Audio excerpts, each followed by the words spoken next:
Hello, and welcome to the Feeling Good podcast, where you can learn powerful techniques to change the way you feel. I am your host, Rhonda Borowski, and joining me here in the Murrieta studio is Dr. David Burns. Dr. David Burns is a pioneer in the development of cognitive behavioral therapy and the creator of the new teen therapy.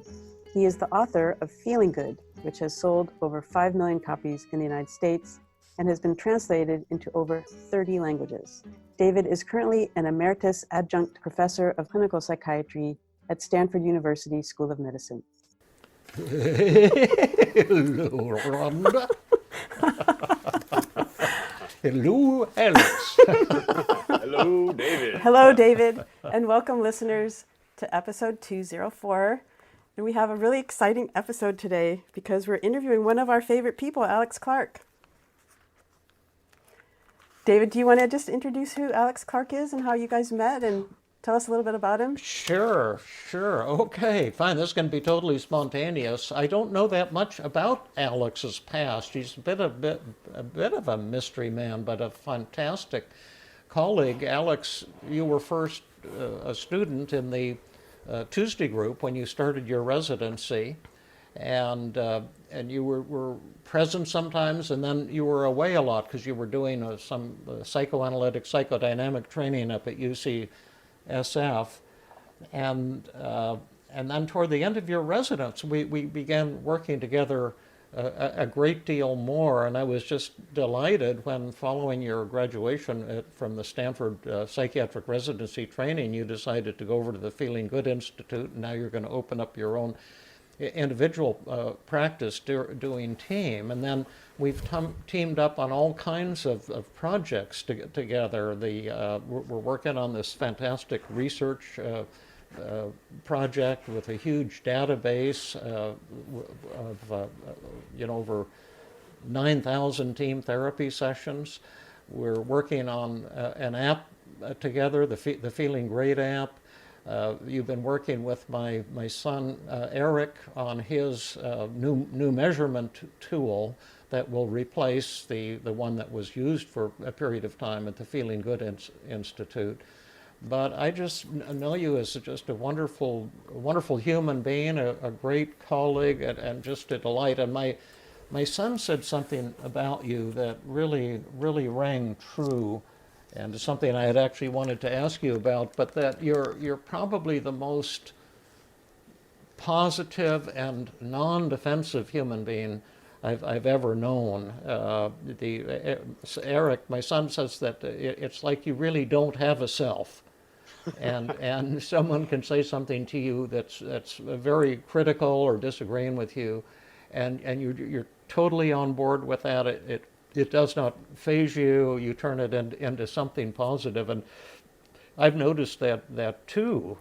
You're obviously brilliant. I compare you with two of my roommates in college, Phil Allen and Joe Stiglitz, who were the top two people in my Amherst class.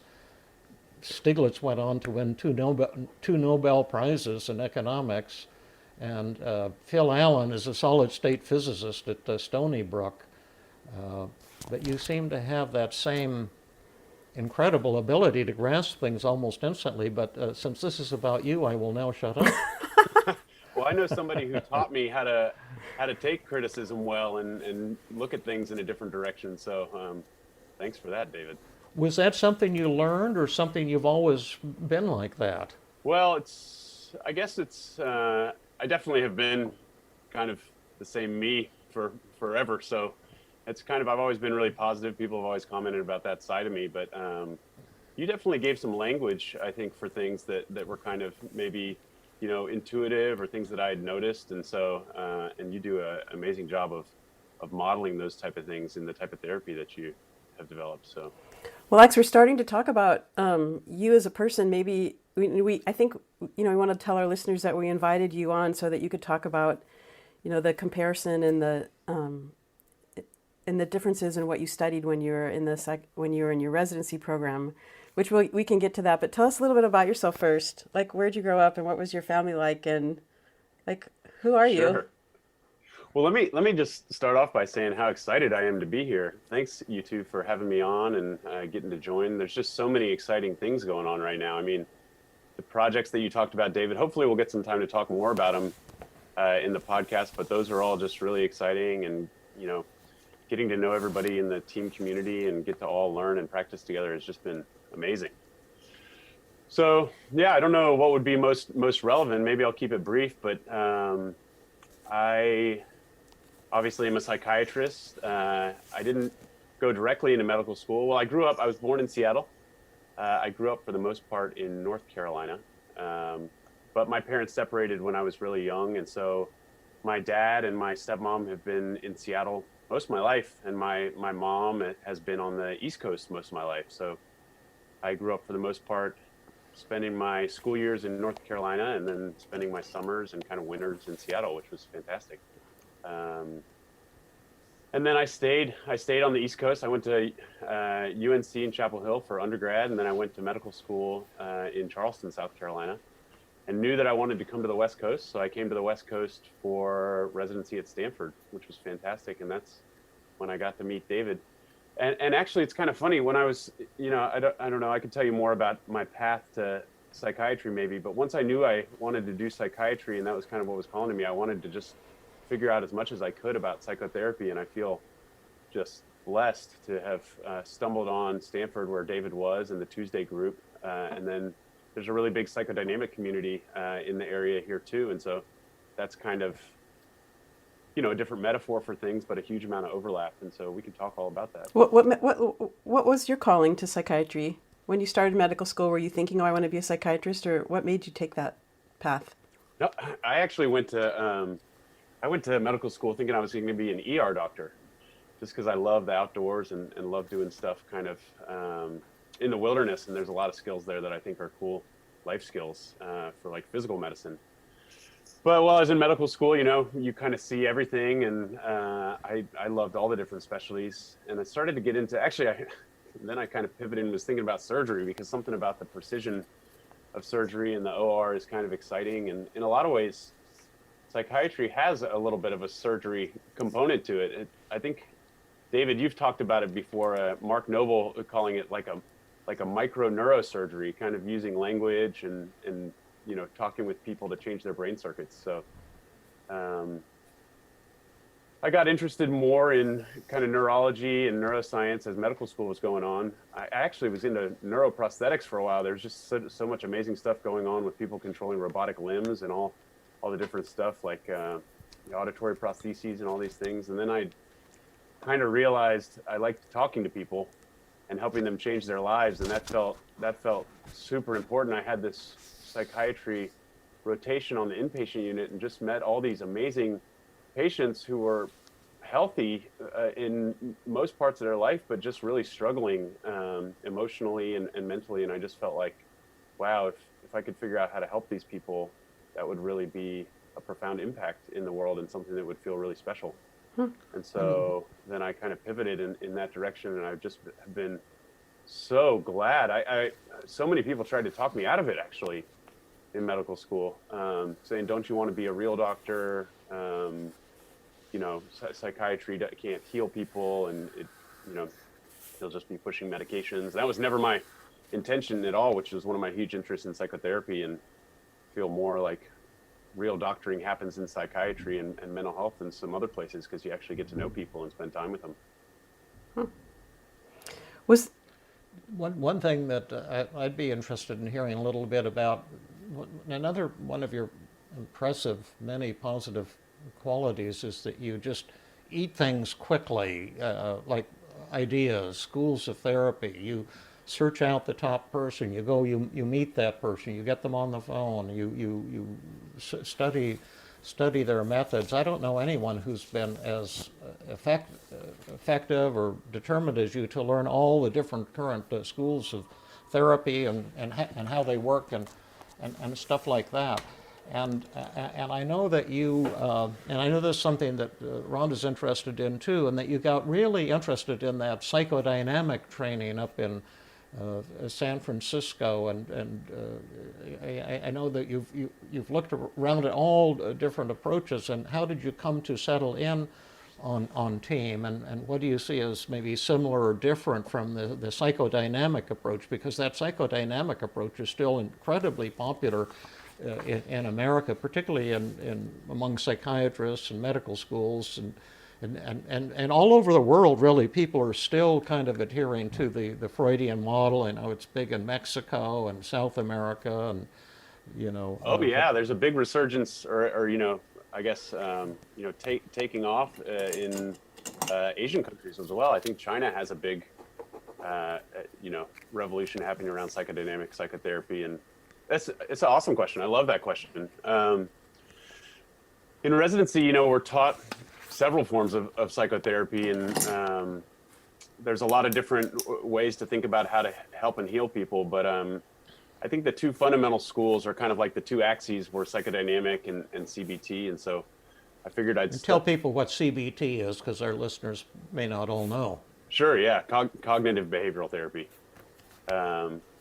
which obviously, David, has been something that you kind of pioneered and have been continuing to pioneer and developed into team therapy, which has a lot of different flavors and some overlap, I think, with all the schools of therapy, which is something that is exciting, and I'll talk about. But yeah, I just felt like, in residency, in a way, you kind of get a taster platter of everything, but not a lot of depth necessarily. You get a lot of depth in the biological model of psychiatry and a lot of experience treating patients. But as far as, long-term or outpatient kind of treatment and therapy, you don't get as much of it. So I wanted to ramp that up. So it's actually called SFCP, San Francisco Center for Psychoanalysis. I went and did a program there, which is cool. There's a couple analytic institutes in the city.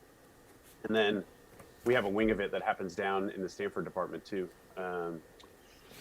And so I did that, and it was fantastic. I can talk about some of the differences. And then I also did some training with Beck Institute to see what that was all about. That was after, I think sometime at the end of first year, second year, I found out about your work and your Tuesday group. And so we started to hang out in there. And then why I disappeared was because the training in the city was on Tuesday nights. So there's about a 2-year period where I kind of did that. I think the biggest problem in therapy is how to kind of make sense of all the different metaphors. It seems like there's so many different ways of talking about the same thing, and different people like different sides of it and kind of take on the different aspects of it. And the reason why I decided to come back and, work with you, and it's been so amazing to collaborate since then, is because I felt like the core idea that we feel the way we think is lost on people. And when I was trying to figure out how to put all these really amazing ideas from psychodynamic psychotherapy, other schools of therapy kind of in together, I thought that, it would be a big mistake not to start with patients with that perspective. So I thought that idea really needed to be the starting place. And then, you'll say it differently than I do, but your idea around team therapy to me is a common metaphor for therapy. It's a framework for effective therapy, and it pulls from all the different schools. And that's what the M in methods is. So you've been pulling in, your whole career, you're building these kind of ideas into a system. There's psychodynamic aspects in there. There's, acceptance is a huge part of what you do. There's cognitive behavioral stuff. There's all these different, there's Gestalt techniques. And so I just thought, you've already done all this amazing work toward creating a common language, that felt like the right thing to join with you on and kind of brainstorm and learn together. When you went up and did this 2-year psychoanalytic training in San Francisco, I kind of figured that you were lost from my clutches, so to speak. And it's happened to an awful lot of people. They kind of gravitate toward that model. As you know, I was trained in it to a certain extent when I was a psychiatric resident, and I turned away from it. Maybe I just didn't have very good supervisors, and because none of my patients seemed to be recovering. But what caused you to decide not to pursue that as your full-time model of therapy? Well, I actually wouldn't say that I'm not pursuing it. I actually think that, that there's, so much of it is in team, and then I try to blend a lot of the kind of approach or stance from that into my work. I mean, if you think about it, I think the one thing that psychoanalytic and psychodynamic are kind of interchangeable terms in a way, and they use a lot of big terms that for real life stuff, and it makes it kind of clunky and goofy, like introjective or analytic. Interjective being like your definition of yourself, and analytic being your relatedness, how you are interacting with other people, and that fits right with your conceptualizations of individual mood and relationships, habits, and addictions. And then there's like seven, I think there's probably a lot more, but there's like 7 features that have been distinguished as unique to psychodynamic from other forms of therapy. They kind of looked at actual session recordings and transcripts, and somebody named Blatt published on this in 2000. And I think Team does a bunch of them. It's like focusing on affect or expression of emotion. That's really central. Exploration of attempts to avoid distressing thoughts and feelings. That's kind of about defense structures, like in defense mechanisms, and bringing things to conscious awareness. And I think that you do a lot of that. I think a focus on, maybe what isn't fully known to us, and how we can bring kind of things that are happening to conscious awareness lives inside Team. So there's that. And then identifying recurring themes and patterns. That's kind of core beliefs in a way, and discussion of past experiences. I don't think all, CBT has a really present focus, but I think that, you'd agree that there's important things in the past, and sometimes you have to find out how those are influencing the present. I definitely do that. And, CBT is like an individual therapy, but, psychodynamic focuses on interpersonal relations, but so does Team. And so I just think there's a bunch of overlap.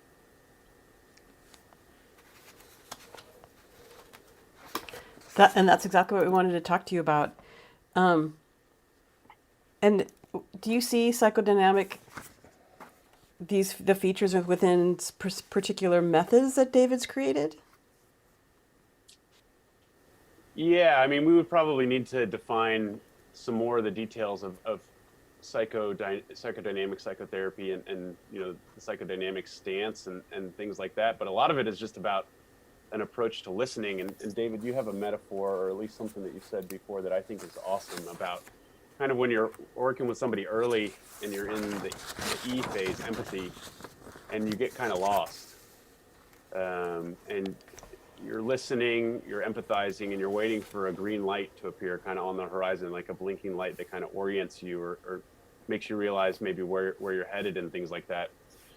I think that is a really dynamic stance in a way. It's kind of, you have an idea of where you're wanting to take somebody, but it's open in a way where you're not imposing necessarily what has to happen, and you're kind of finding out what the patient wants. And so that's one part. But then, yeah, there's specific tools in the methods. I mean, I think, the interpersonal downward arrow, looking at rules and roles, forced empathy, trying to see the world through other people's eyes, changing the focus is a technique all about, dynamics and kind of interpersonal exchanges, and the hidden emotion technique. Hidden emotion technique, absolutely, exactly. So I think there's lots of stuff in Team methods that has a lot of relevance and overlap for sure. Yeah, and really a big emphasis on emotions too. I think that is maybe sometimes people think cognitive behavioral therapy isn't about emotions; it's about thinking or something like that. But the feeling side of things is definitely alive in Team, and that's a huge focus in psychodynamic too. Like feelings that people think are not okay, or need to be avoided, or they're not comfortable with. They get uncomfortable and awkward, so then they kind of do things to not experience them. So all that is totally there. One big difference, maybe more with the psychoanalytic people than with the psychodynamic people, because I know psychodynamics are a little bit into measurement and publication and research, but I've had one of my psychiatric residents from Stanford told that he must never use any of the assessment scales that I, David, have created, because it will hurt the patient and so-called ruin the transference or something like that. That there's this really intense anti-assessment mindset, definitely among psychoanalysts. I don't know if all of them or some of them, and maybe a lot of psychodynamic people as well. Maybe you can talk to that a little bit, because measurement is the core of team. And I can't imagine treating people without measuring the mood at the start and end of the session, the feedback scales, the empathy, the helpfulness. And I always get a lot of information, sometimes thrilling and sometimes disturbing, but ways I've misread patients, and I look at the data and it really dramatically changes my thinking and my approach. And so it's hard for me to kind of grasp or grok, if you want to use that slangy word, what psychoanalysts mean when they say you're not supposed to measure anything. Yeah. What you're saying is so cool. Actually, I mean, just I'm sitting here saying that I kind of blend some different stuff in a way, but I would say that's a huge departure in my thinking from what is helpful in therapy. Measurement has just been amazing, and I was kind of interested in that early in residency, and nobody seemed to care about it. And then when I met you, and you had T as in testing as a central part of your framework, I just got so excited. And then you've developed all these amazing scales and ways of thinking about stuff. And that's why I'm working with Eric on this measurement tool, because I think it's like, and what's the word you use, like an emotional X-ray machine in a way. Would you want to go to a primary care doctor who said, I can treat your pneumonia because I think that's what you have, but I'm not going to take an X-ray, and I'm just going to kind of guess, and we'll see how it goes, and you'll tell me, you'll let me know.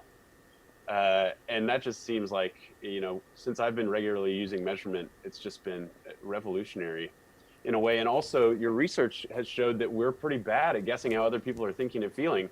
And so there's some hubris or, kind of foolishness in a way of thinking that we, know exactly how our patients are feeling without asking them.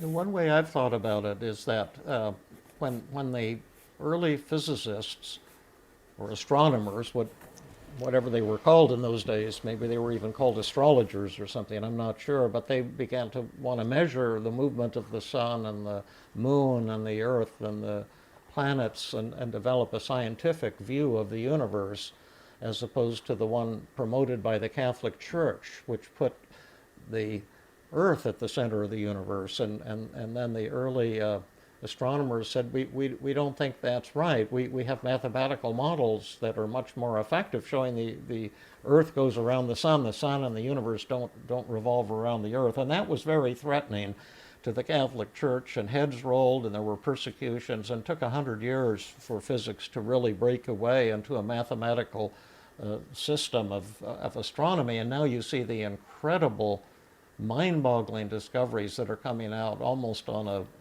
weekly basis in astronomy and physics and technology.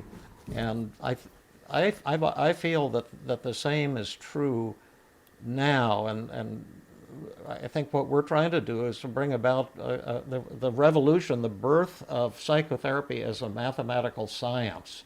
And I know that very concept turns people off, just like the early theologians didn't want to be challenged by physicists. But what we're doing really challenges in a huge way therapists who believe they can practice effectively without measurement, and I don't think you can. I mean, you can get a placebo effect, but you're not going to go much beyond that, in my opinion, without measurement. And then the work we're doing, the mathematical modeling of the data set, we're beginning to see, even in the last few weeks for the first time, how psychotherapy really works, and to give birth to a new science of psychotherapy. And it's my hope that this will drive out the schools of therapy and the people who have allegiance to schools of therapy, and usher in a new science-based, data-driven form of therapy that will be more compassionate, more effective, and as you know, in my own work, it's just had an incredible impact on me, because I can get people better with severe depression and anxiety now 50 times faster than when I started my practice. And I never could have done it without the measurement. I've been measuring since the late 1970s, I've never had a patient that I didn't have at least one measurement. Now, as you know, I get measurements before and after, and you do the same, and our patients rate us on how empathic we were, and I believe that this new approach is going to transform the field. Yeah, another pivot on the TEAM acronym is trying to work as a team with your patient. And the measurement turns your patient into your greatest teacher in a way. You can find out exactly how they feel about you, exactly how they're feeling, and kind of how therapy is going. I think that's a big goal with the measurement tool too now, and hopefully it's not going to be that long before it's out, but to make it something that anybody who's doing anything in therapy could use this to accelerate and help their therapy, and then we'll also get to find out what people are doing that's so fantastically helpful or not. Yeah. If you can show me your data, and if you're getting high-speed results with a particular disorder or with all of your patients, then I'll come to you. You're the expert. I won't be the expert. I'll try to learn from you, and I don't care what you call what you're doing or what you're doing. If it's healing people quickly, that's to me the gold standard and the only criterion of much relevance. That's such an interesting thing that you've said, David. If you can heal somebody quickly, and then maybe it's a stereotype, but I have friends who've been involved in pretty strict psychodynamic or psychoanalytic therapy, and gone like 3 or 4 times a week for 7 or 10 years, and at the end of their time with the psychoanalyst, they don't feel that their life has changed in the way that they had hoped. I'm not putting that down, but it just seems so different from the team approach, which is, how can we help somebody as quickly as possible so they don't have to be on a couch? Yeah. And so, when I was a resident, I was asked to join one of these psychoanalytic institutes in Philadelphia, and that would have meant really going down that road.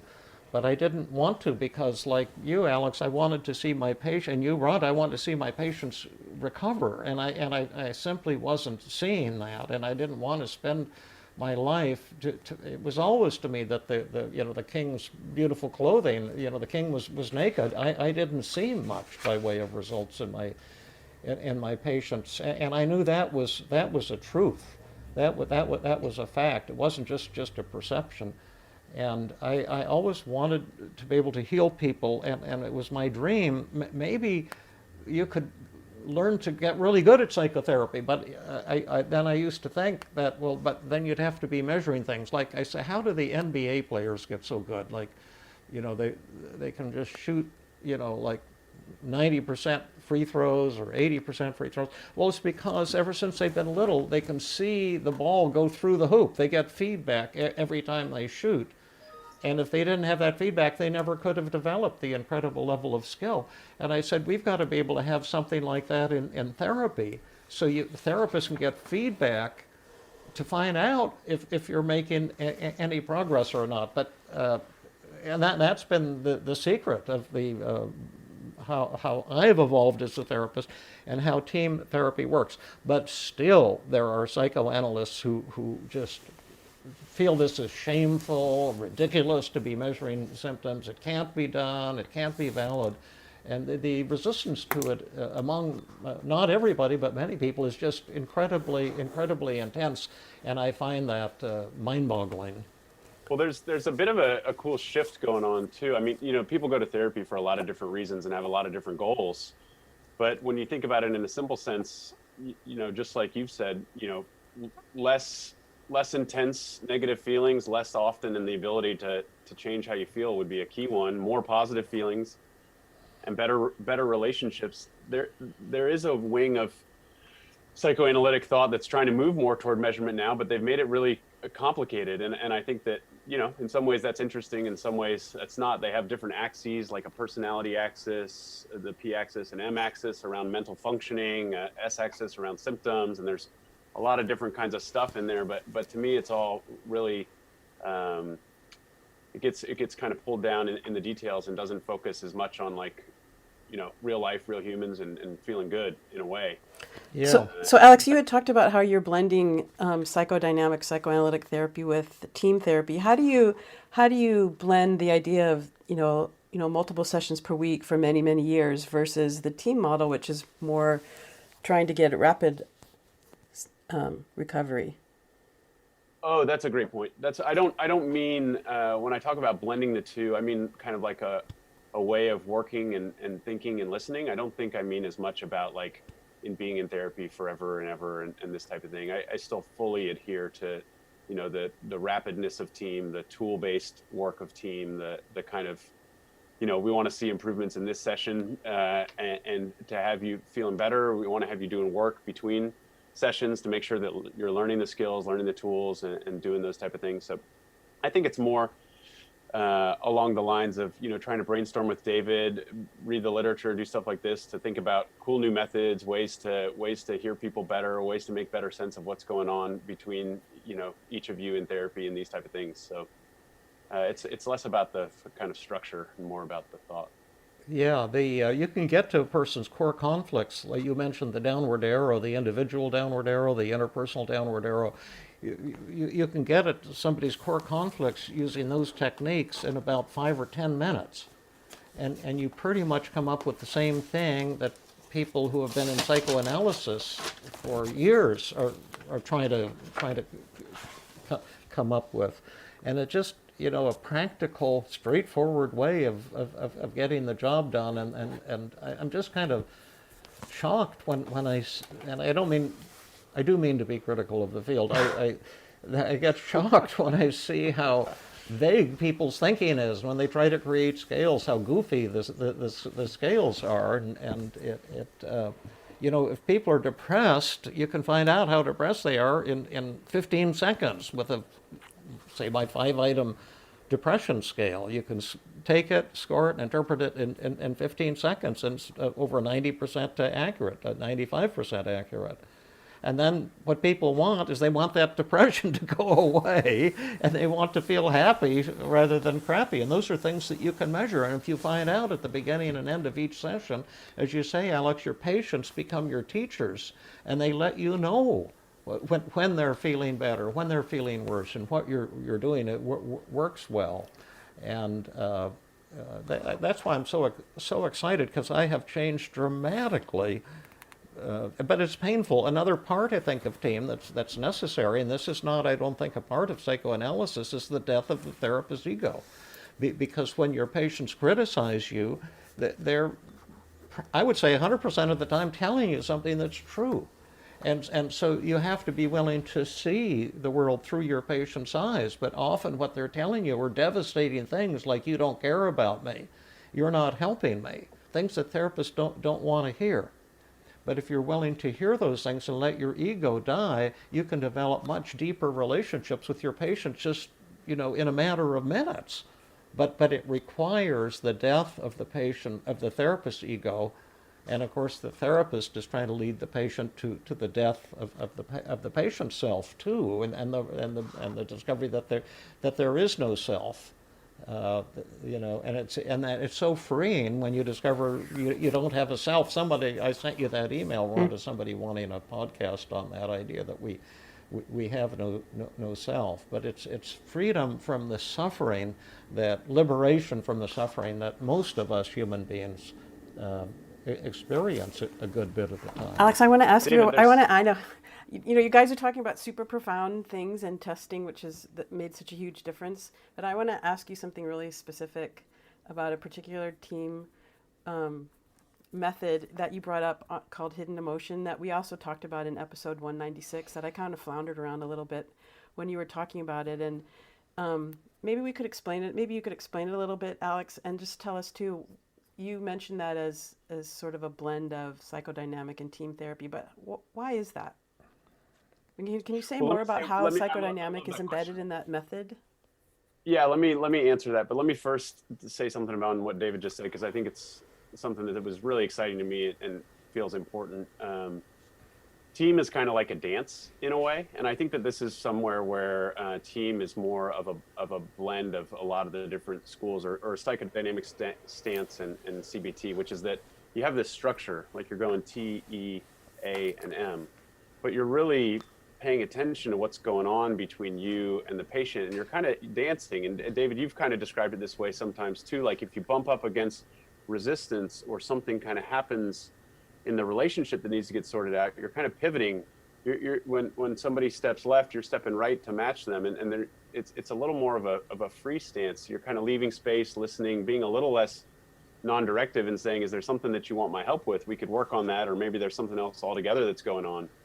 And so there's a little bit, with CBT, classic Beckian CBT, you have an agenda, you come in, what are we working on today? Here's this, and it's a little less, I think, intuitive or attuned, whereas team kind of takes a different stance around a little more of a connection and trying to read what's going on between you and the patient. Anyways, I just thought that's an exciting thing you were saying, David. That's really cool. And that's what makes it hard to learn too, because it's not a formulaic thing.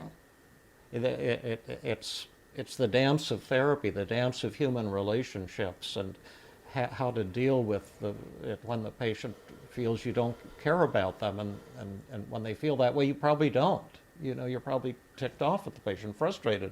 And then how can you bring that into the therapeutic relationship, into the dialogue? That's frightening and challenging to learn how to do that.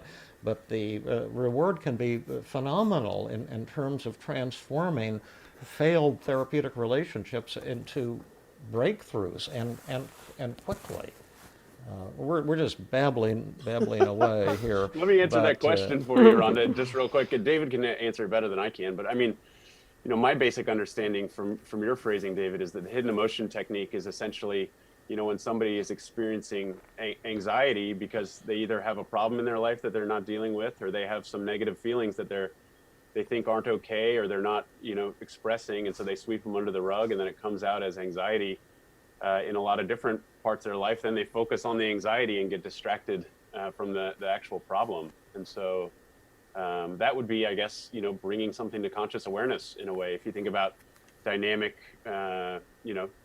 thinking, dynamic therapy being about how do you, bring the unconscious kind of to consciousness and make sense of kind of what's going on and what's causing your symptoms, then that would be just perfectly in line with that. Yeah, and then one big difference is I had that concept, my supervisors, had that concept, the psychoanalysts who were supervising me as a resident, but there was never any tool to do anything with it. You weren't allowed to comment on it or anything. You were just supposed to listen, and magically the problem was supposed to get taken care of in some way that never became clear to me. And then, like in team, I simply say to the patient that you're suppressing something, and I'm going to have to insist you bring it to conscious awareness right now.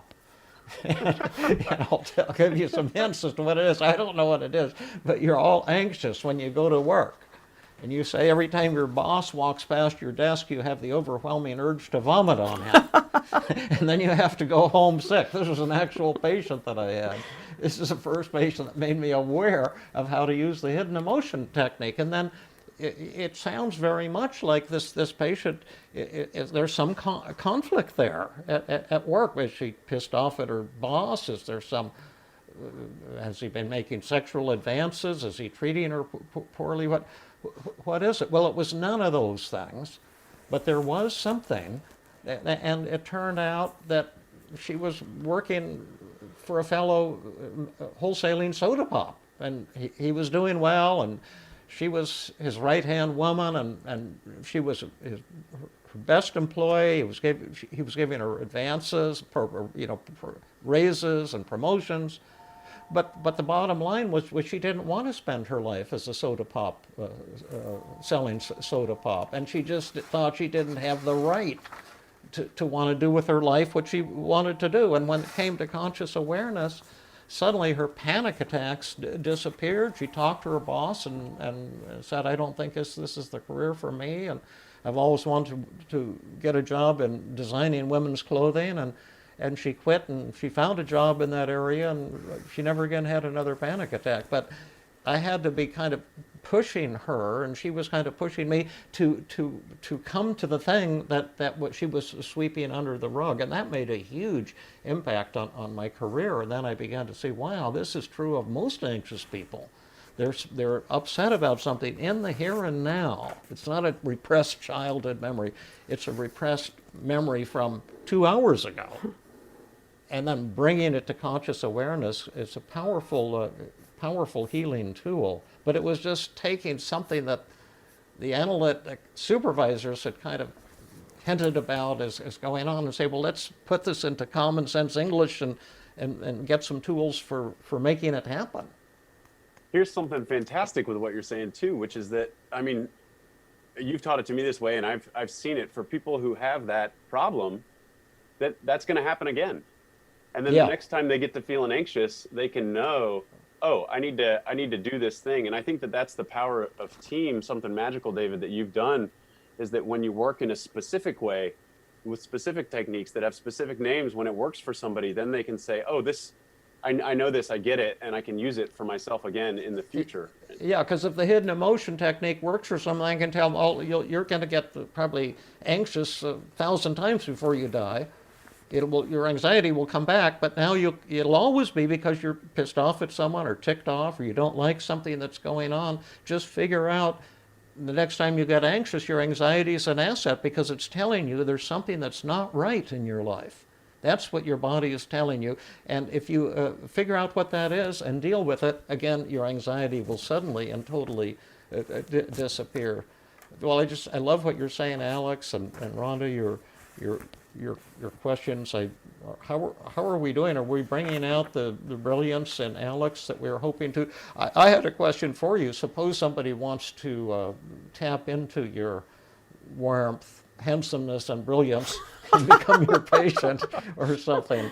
Would they just contact you, alex@gmail.com or something like? What's your email? Well, I would love to, I'm always accepting new patients, and whether it's for, evaluations or ongoing therapy, I'd love to do any of that. So the best way to contact me is actually, my website is www.clarkemd.com, which is CLARKEMD.com. And so they can just email me at, it's alex@clarkemd.com, or give me a call. You'll find my phone number on there. I offer free phone consultations, and so I'd be excited to talk to anybody.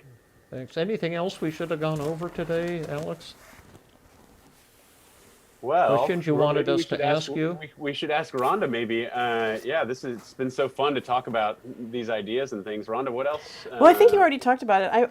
I wanted you to highlight the strengths and the most positive aspects of psychodynamic therapy, and kind of compare that with the strengths that you see in team CBT in the model. But I think that you kind of already did that. Do you think you did it enough?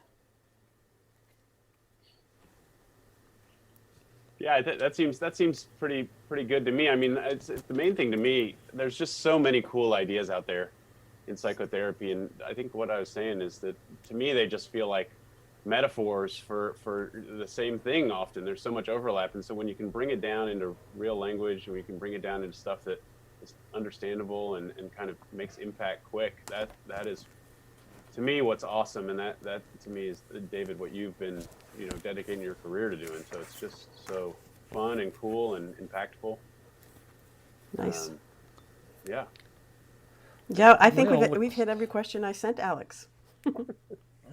I think the clock on the wall says it's time to say sayonara or whatever we say. Agreed. Oh, can I put a quick commercial for my new book? Please. Feeling Great is available now for pre-order on Amazon. It'll be released in mid-September, and it's for therapists and patients. So if you like what you're hearing and want to learn more about team as well as learning techniques that can help you personally, you might want to take a look at Feeling Great.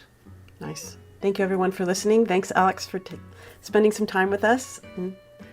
Yeah, it was fun to get to hang out. Thanks for having me. Yep. Bye-bye, everyone. Bye. This has been another episode of the Feeling Good podcast.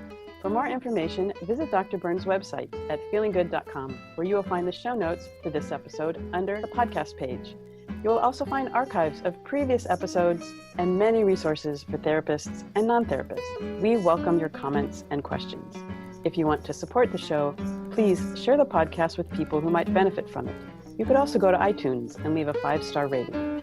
The theme music is Gypsy Jazz in Paris, 1935, composed and performed by Brett Van Donsel. I am your host, Rhonda Borowski. We hope you enjoyed this episode. I invite you to join us next time for another episode of the Feeling Good podcast.